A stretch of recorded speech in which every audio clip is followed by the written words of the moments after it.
Today I'm going to show you all the books that I am going through. My mom morning basket, my mother culture, or just the stack of books that are on the side of my spot on the couch or my side of the bed, whatever you call it. These are the books that I am going through for myself.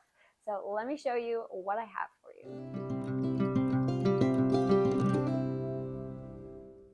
So hey, my name is Adrian. I love to talk all things homeschool, family life, and motherhood. So today is more on the motherhood side. I'm going to show you what I'm reading for myself this month. So there is no particular order. I just grabbed this from my spot next to the couch to show you guys. So the first thing I have is this gigantic C.S. Lewis book. I am not reading this whole thing. This is just the complete C.S. Lewis signature classics. We got this at a yard sale and I couldn't pass it up for the price, so I have this giant book. But I'm reading the Screw Tape Letters. I listened to the first chapter on Audible, but I felt like I just needed to read it to comprehend more of what was going on. I didn't want to miss anything. So I will be reading the Screw Tape Letters. I also have this Above Rubies magazine in here. I don't know how often they put these out, but I have loved these. They are very encouraging. So I will link all of this stuff if you are interested in the blog post down below. But I have really been loving this. Just for a quick 5 minutes, I need some encouragement, or I would like to feel like I am learning about a friend that has children just like me or in similar situations. So this has been wonderful. I also have this 100 Days of Blessing devotion for wives and mothers. This is by the same woman. This is by Nancy Campbell, the same woman that does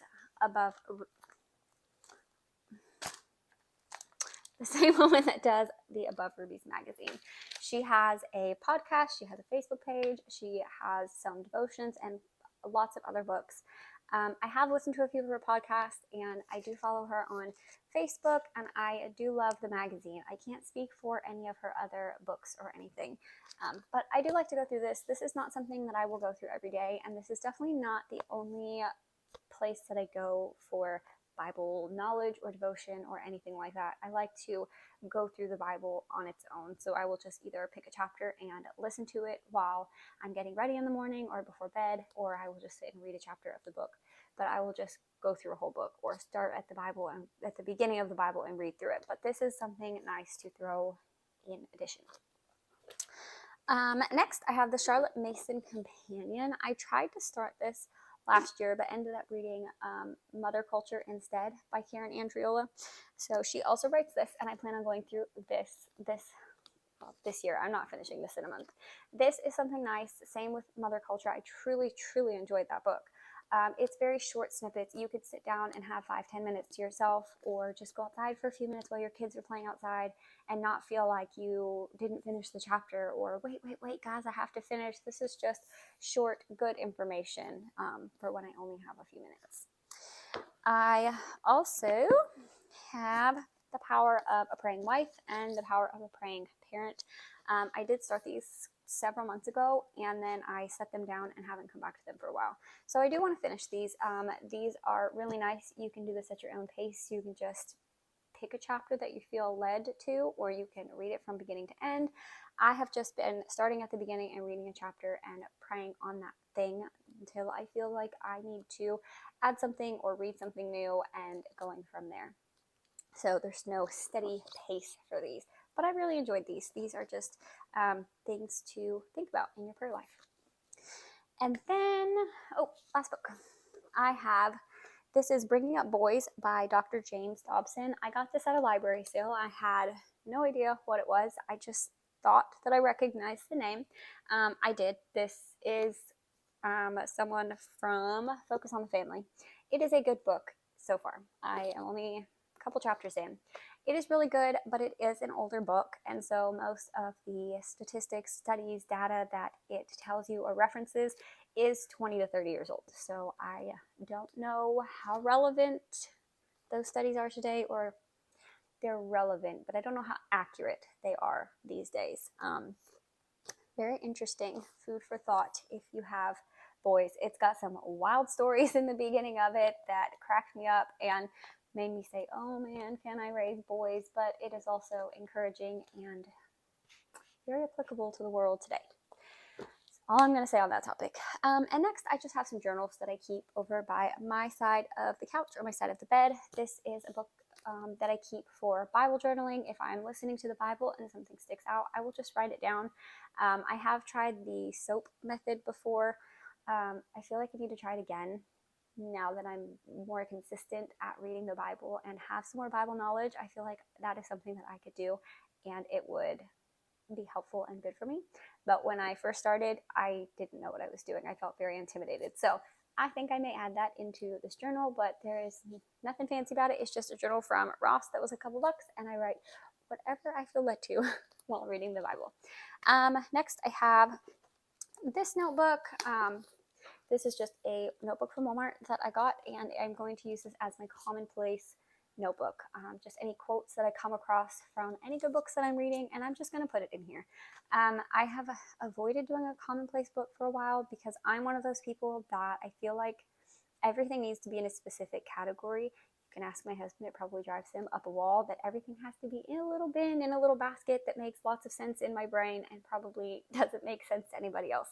So I felt that way about commonplacing, that it needed to have a rhyme or a reason or some kind of categories, but I just wasn't doing it because it wasn't fitting into categories. So I'm just going to, as of whatever I'm reading, I'm going to put it in here, and it will just kind of be a record of what I'm reading, and I can come back to it and just see the goodness that I have read in the past. So this is it, simple notebook. I'm just going to write down whatever I am reading.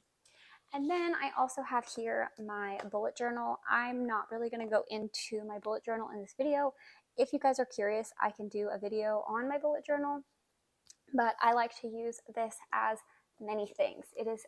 I am not artistic. I don't watercolor in this, draw, or anything fancy. I will put some stickers in it that are pretty sometimes, and I will use different colored markers to draw my lines or write things, but that is as artistic as it gets. I like to use this as my daily to-do list. I will make a weekly spread, and each day I'll just write down the things that I need to do so I can check them off. I will use this as a what I'm praying for the week. I use it for monthly spreads for my calendar and habit tracker. I will also do things like track headaches or when we're sick or things like that. This book truly just helps me keep my life in order, and so that I can have that attention to my own life, on what is going on in my own life, because I will get so busy that I will have no idea what is going on. And if I get distracted or I get busy and I decide that this isn't important anymore, I let fall to the wayside. I get very scatterbrained. I don't know what's going on in life. I feel very flustered because I have not taken the time to pay attention to the things that are going on in my life. My husband will even say, hey, maybe you need to get back into doing that, because it's very visible. Even my kids will say, hey, mommy, did you write that down? And if I don't, they know that I'm not going to remember. They'll write things on the whiteboard for me. This has just truly helped in so many ways. So maybe I'll do a whole separate video on this, but it's wonderful. And then the one thing that I don't have here is a fiction book. I just finished reading Anne of Green Gables, and part of me wants to just plow through the whole series, but I only have the first one and then one that's further down in the series. And I don't think I want to read that one on my phone. I don't want to read it digitally. I want to hold the book and read it. So I think I'm going to hold out and wait until I can buy the rest of the series. And I think this month I'm going to read Mother Carey's Chickens. This has been a recommendation for the Mothers of Influence or Libraries of Hope website for month 1 for the Mothers University.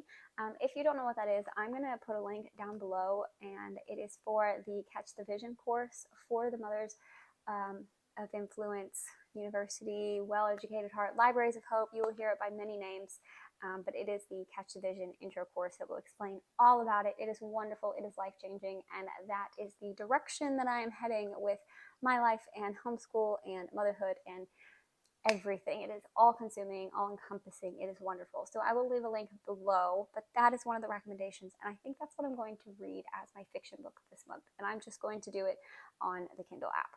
So I hope you enjoyed watching this.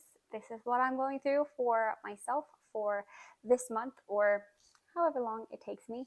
I also don't keep this in a basket. I truly keep it in a stack next to my couch. I have an old filing cabinet that was refinished, and so I just keep a whole top drawer of notebooks, pens, pencils, books I'm reading, magazines, things like that, some thread and things to sew stuffed animals that get holes in them or put buttons back on. That's just my drawer. I also have a basket next to my bed that if I take it from the couch to the bed, I have a basket by my bed.